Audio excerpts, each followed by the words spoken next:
আপনি যে অবস্থানে থেকে অসুখী, এই অবস্থানে আসাটা অনেকের কাছে স্বপ্ন।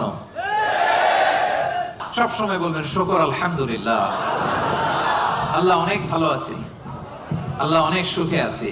শুকর গুজার হবেন, কমপ্লেন করবেন না এইটা নাই ওইটা নাই।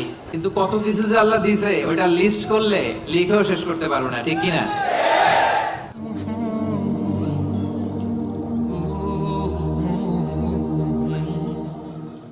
শুকরিয়া করলেই লাভ, ঠিক কিনা?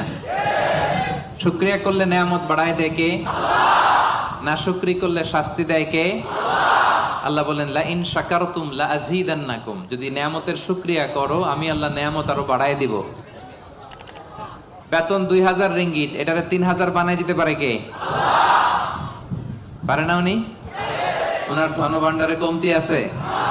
আল্লাহ বলে এই বানি আদম লাউ আন্না আউওয়ালাকুম